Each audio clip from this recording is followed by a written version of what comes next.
A songwriter's words may be unseen, but they give voices to countless emotions. This is one of the beauties of music that never really diminish. In today's episode of Tunes of BRAQ, we have a lyricist, a songwriter, and a singer, Zakir Hussain Raju.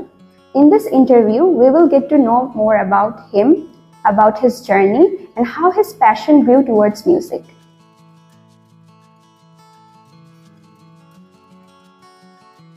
আসসালামু আলাইকুম রাজু ভাই। আসসালামু রাহমাতুল্লাহ। আচ্ছা, তো আপনার ব্যাপারে প্রথম যে প্রশ্নটা দিয়ে শুরু করতে যাচ্ছি সেটা হচ্ছে কি আপনার পরিচয় আর আপনি বর্তমানে কি করছেন? আমি মোহাম্মদ জাকির হোসেন রাজু।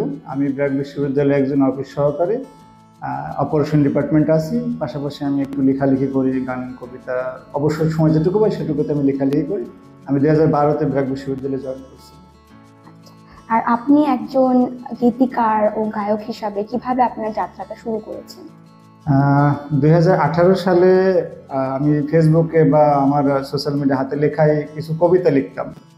তো এখান থেকে ব্র্যাক বিশ্ববিদ্যালয়ের অনেক ছেলেমেয়েরা দেখার পরে যে আপনি কি করেন, কি লেখেন, সব সময় দেখেন, আপনাকে ব্যস্ত দেখায়, কি লেখেন? আমি বললাম টুকটাক একটু লেখালেখি করি কবিতা। ওনারা দেখলো, দেখার পর তো ভালোই লেখেন, আপনি বই বের করেন না কেন? তো ওদের যে অনুপ্রেরণাটা জাগে, সেই অনুপ্রেরণা থেকে আমি প্রথম বই বের হয় 2018 সালে বসন্তের শেষে একটা বই বের হয়েছে, এবং দ্বিতীয় বই আর একটা বের হয়েছে যে মনের ক্যানভাসে। আমার দুইটা বই বের হয়েছে আর কি, তাদের অনুপ্রেরণা থেকে দুইটা বই পেয়েছি। আর গান এরপর থেকে কেন জানি মনে হলো যে না, একটু গানের দিকে গেলে কেমন হয়। বই কবিতা অনেকে দেখেছে কবিতা পড়ে না, কিন্তু গান শোনে, মোবাইল চালিয়ে বসে থাকে বা কানে ইয়ারফোন দিয়ে গান শুনে। তখনই আমার মনে হলো যে না, আমি চাইলে তো গানও করতে পারি। তো এরপর থেকে আমার গানের জগতে আসা, তখন থেকে আগ্রহটা বেড়েছে আমার। খুব সুন্দর একটা জিনিস বলেছেন যে আপনি লেখালেখি থেকে গানের দিকটাতে বেশি আগ্রহ আপনার বিকাশ ঘটেছে। আর তারপরে প্রশ্নটা হচ্ছে আপনি কি ধরনের সঙ্গীত বা গান রচনা করেন এবং সর্বমোট আপনি কয়টা গান যে পরিচালনা করেছেন বা লিখেছেন? আসলে আমার বাড়ি একদম গ্রাম বললে চলে, একদম অজপাড়া গায়ের মতো গ্রাম। তো আমার বাড়ির পাশেই নদী। তো আমার ফোক গান, নদীমাতৃক গান, দেশাত্মবোধক গান, আধুনিক, স্যাড, এইগুলো লিখতে ভালোবাসি। যেমন করোনাকালে আমরা কিন্তু সবাই ঘরবন্দি ছিলাম, কেউ কোথাও বেরোতে পারি না। আমিও ঠিক বা সেই সময়তে পারতেছিলাম, অফিসও বন্ধ ছিল। আমার বাড়ির পাশে নদী, তো আমি ওই সময় দুপুরবেলা একা একা গোপনে বেরিয়ে নদীর পাড়ে বসতাম, বসে বসে নিজে নিজে গান লিখতাম, নিজে নিজে গাইতাম। একটা গান আপনারা সবাই হয়তো শুনেছেন যে উদাস দুপুর বেলা সখী। আমার ওই নদীর বোট থেকে গানটা গাওয়ার 1 বছরের মধ্যে ভারত, বাংলাদেশ এবং পাকিস্তানে ব্যাপক হারে ছড়িয়ে ভাইরাল হয়ে যায়। আমার এই গানটাই প্রথম রিলিজ হওয়া গান, এবং প্রথম গানে আমি সফলতা অর্জন করি, সারা বাংলাদেশের মধ্যে ছড়িয়ে যায়। গানটা বর্তমান 70 মিলিয়ন ভিউ আছে গানটাই, মানে পুরো ভাইরাল হিসেবে চলে।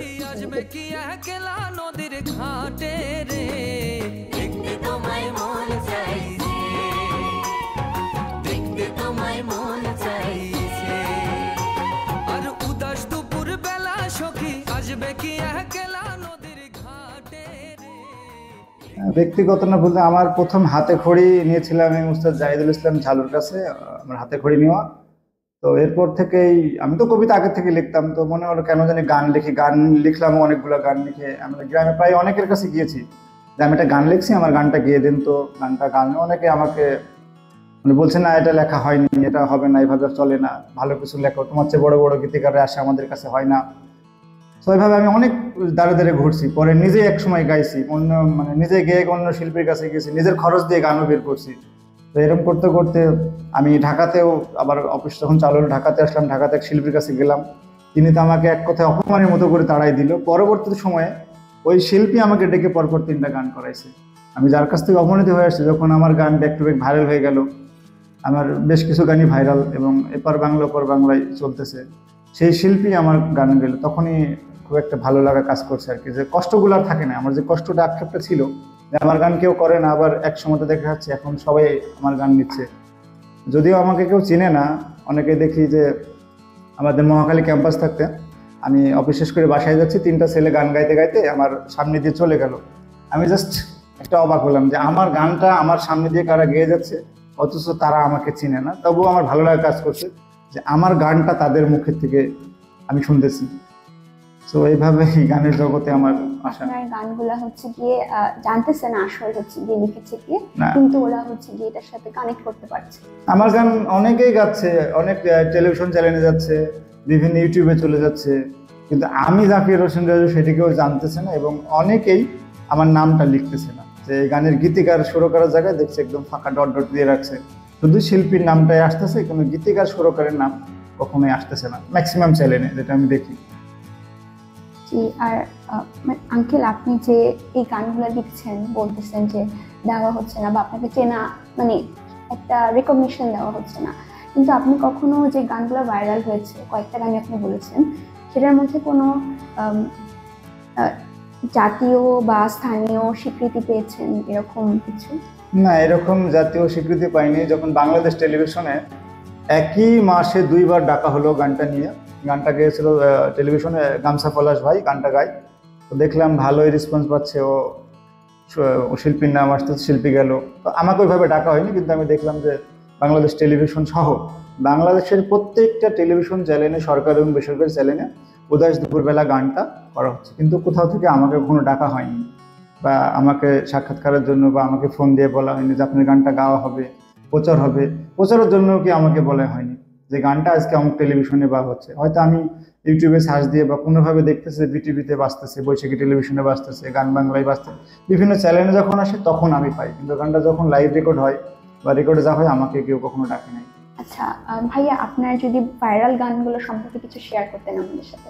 সে ভাইরাল গানটা যে করোনার সময়, তো আমি বললাম যে করোনার সময় যখন আমরা সবাই ঘরবন্দি ছিলাম, আমি গাইয়ে আমার ফেসবুকে দিয়েছিলাম, তারপরে বিজয়লী কাজল আমাদের এই এলাকার ছেলে, ওকে দিয়ে গাওয়াইলাম।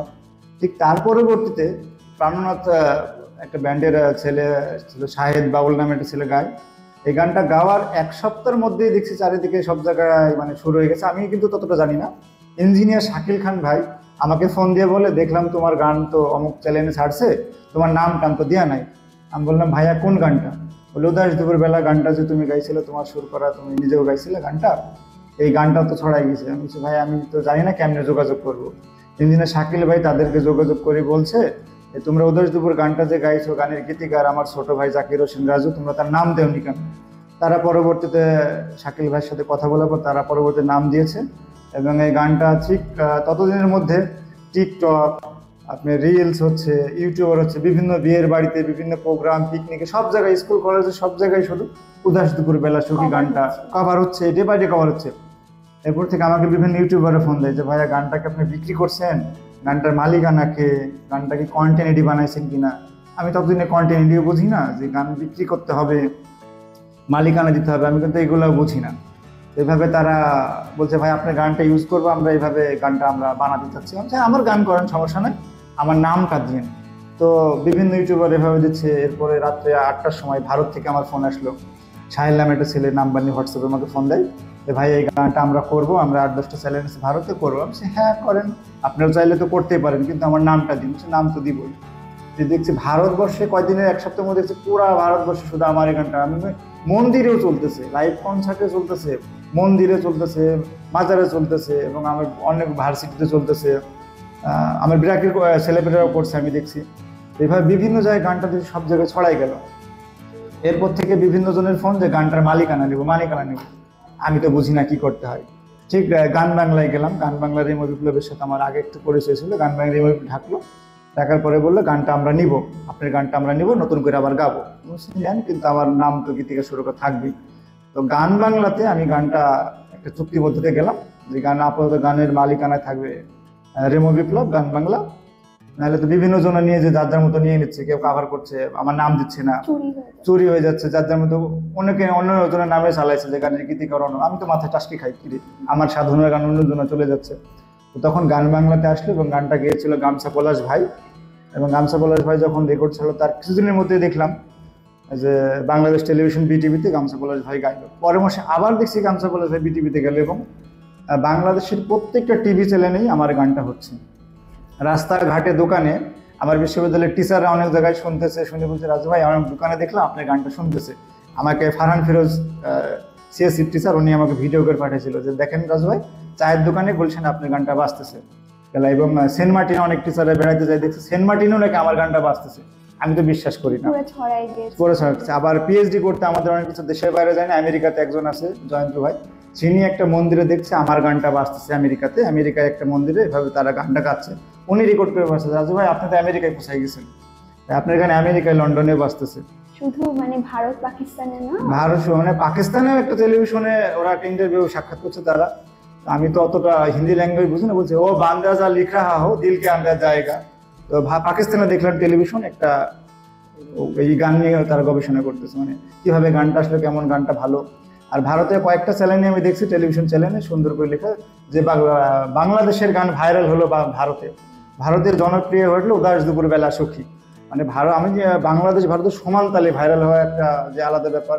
এবং একটা পত্রিকাতে আমি দেখলাম যে সর্বকালের 100 গানের তালিকায় বাংলা গান ভারত বাংলাদেশ মিলে, সেখানে আমার পজিশন 3 নম্বরে উদাস দুপুর বেলা। সর্বকালের 100 গানের মধ্যে উদাস দুপুর বেলা গানটা 3 নম্বর পজিশনে আছে। আপনি অ্যাকচুয়ালি প্লেস করেছেন থার্ড পজিশনে এরকম, মানে আপনার গানটা। হ্যাঁ, আমাকে এটাও ইঞ্জিনিয়ার শাকিল খান ভাই একটা কাট করে দিয়েছে যে রাজু দেখো 2 বাংলাতে তোমার গান কিন্তু থার্ড পজিশনে আছে সর্বকালের 100 বাংলা গানের মধ্যে। এটাও আমাকে ইঞ্জিনিয়ার শাকিল খান ভাই আমাকে দিয়েছে। এবং আমার যে গানে ডাক্তার রাশিদুল হাসান রিপন, উনি তো আমার এলাকার একজন সুনামধন্য ডাক্তার এবং বড় ভাই, আমাকে পাগলা বলি ডাকে গানের জন্য। কারণ আমি এতটাই গান পাগল, জনে ফোন দিলে যদি ফোন করে হ্যাঁ পাগলা বলো, তোমার গান তো শুনলাম, এরকম করলাম।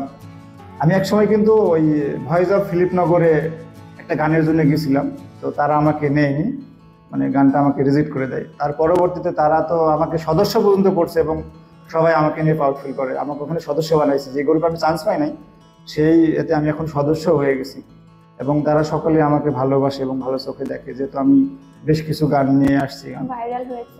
আপনার ভাইরাল গানগুলো আপনি যেটা বলেছেন বিভিন্ন গ্রামীণ জায়গায় অনুষ্ঠান কভারে গাওয়া হচ্ছে, তো আপনার অনুভবটা একটু যদি সংক্ষেপে বলতেন কিরকম? আসলে যখনই শুনি আমার গানটা কোথাও বাজতেছে বা কোনো প্রোগ্রামে হচ্ছে, কেউ গাইতেছে, আমার সবচেয়ে ভালো লাগে কাজ করে তখন, যে আসলে এই গানটা তো আমার, গানটা চলতেছে রাস্তাঘাটে, বিয়ের বাড়িতে, স্কুল কলেজ প্রোগ্রামে, খুবই ভালো লাগে এটা আমার। আপনি মনে করেন চাকরির পাশাপাশিও এটা আপনাকে একটা অন্য আইডেন্টিটি দিয়েছে? আমার অবসর সময় আমি যেটুকু পাই, মানুষের যেমন অবসর থাকে না, আমার অবসর বলতেই লেখা। আমি যতটুকু অবসর পাবো আমি লেখা। অ্যান্ড এই যে আঙ্কেল গানগুলো আপনি করছেন, শেয়ার করছেন, এটা ডিজিটাল প্ল্যাটফর্মে শিল্পী হিসেবে আপনাকে কিভাবে প্রভাবিত করছে? এখনো ওইভাবে শিল্পী হিসাবে বা গীতিকার হিসেবে আমি এখনো ওইরকম মর্যাদা পাইনি। মর্যাদা পাইতে বলে আমাদের কুষ্টিয়া 1 আসনের মাননীয় সংসদ সদস্য আমাকে একটা কেস্ট উপহার দিয়েছে এবং বাংলা গানের 2 বাংলাতে জনপ্রিয় একটা গানের জন্য, ভাইরাল গানের জন্য উনি একটা কেস্ট দিয়েছে। এর পরবর্তীতে আমি ময়মনসিংহ বিশ্ববিদ্যালয়ে একটা ইনভাইট পেয়েছিলাম। এছাড়া তেমন কোনো সাংবাদিক বা তেমন কোনো প্ল্যাটফর্মে এখন আমাকে এভাবে ডাকে নাই। এবং আমার গান কিন্তু অনেকেই করতেছে, চলতেছে, আমি দেখতেছি টেলিভিশনে গান চলতেছে, বড় বড় কনসার্টে আমার গান চলতেছে, কিন্তু আমাকে কেউ ওইভাবে ইনভাইট করে না।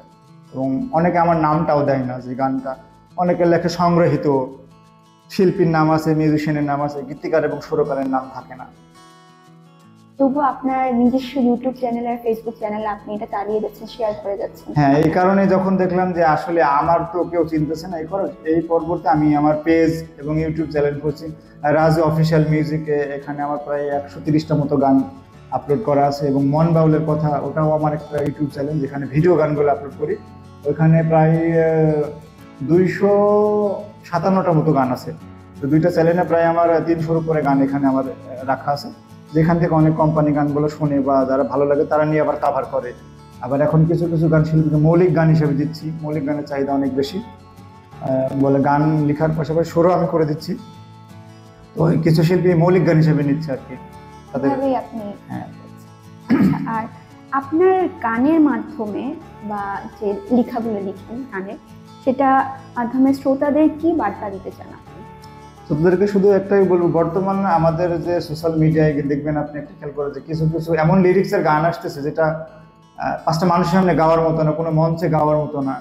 মানে আমি চাচ্ছি যে সুস্থ ধারায় কিছু গান আসুক, মানুষ গান শুনুক, বাংলা গানের প্রতি মানুষের আগ্রহ বাড়ুক, সুস্থ ধারা থাকুক, সুন্দর কিছু মানুষ উপভোগ করুক, মানুষ এনজয় করুক। বিনোদন করবো বলে যে এমন কিছু করব না যেটা মানুষের উপহাসের পাত্র হতে হয়, এই ধরনের গান থেকে আমরা বিরত থাকি। আমরা মাটির গান লিখি, দেশের গান লিখি, আনন্দের গান লিখি, কিন্তু আমরা অশ্লীল ভাষা দিয়ে কোনো গান না লিখি। শেষ একটা প্রশ্ন দিয়ে আমি বলতে চাচ্ছি, সেটা হচ্ছে গিয়ে ভবিষ্যতে একজন শিল্পী হিসাবে নিজেকে আপনি কিভাবে চালিয়ে যেতে চান বা অবদান রাখতে চান? শিল্পী হিসাবে আমার বর্তমান গানের সংখ্যা এখন এই বছরে টার্গেট হচ্ছে টোটাল 500 গান যেগুলো রিলিজ হচ্ছে। আমি ভালো ধারায় করে থাকবো। আসলে উপর লেভেলে দেখতে বলে কি, আমি মানুষের যে ভালোবাসাটা পাচ্ছি, শুধু মানুষের ভালোবাসা পেতে চাই এবং সুস্থ ধারায় কোনো গান দিতে চাই। যেরকম আমার অল্প দিনে একটা গান আসতেছে, সালমান, নামটা আপনারা সবাই শুনেছেন, সালমা আপু, কলেজাপন তারকা। সালমা আপুর কণ্ঠে আমার গান রেকর্ড হয়ে গেছে, প্লাস বেশ কিছু চ্যানেলে আমার গান রেকর্ড হয়ে গেছে, শুধু অপেক্ষা করছে ভালো দিনের জন্য। আশা করি যে এই এই যে গানগুলো আসবে, যতই দিন যাচ্ছে আমি মনে করি আমি ততই আরো গানের প্রতি আমার আগ্রহ বা আরো ভালো কিছু দেওয়ার চেষ্টা করতেছি। আমি শুধু মানুষ, মানে আমার দর্শক শ্রোতা যারা আছে তাদেরকে ভালো কিছু দেওয়ার জন্য আমি আপ্রাণ চেষ্টা করে যাব। এর বেশি বাইরে আর কিছু দেখার ইচ্ছা নাই, কিন্তু গানটা আমি আরো একটু উচ্চ লেভেলে আনার চেষ্টা করতেছি যে আরো ভালো কিছু উপহার দেওয়ার জন্য। ধন্যবাদ ভাইয়া আপনার সময়ের জন্য আর আপনার বার্তার জন্য। আশা করি আপনার অবদানটা এভাবে চালিয়ে যেতে পারবেন আর প্রভাব ফেলতে পারবেন।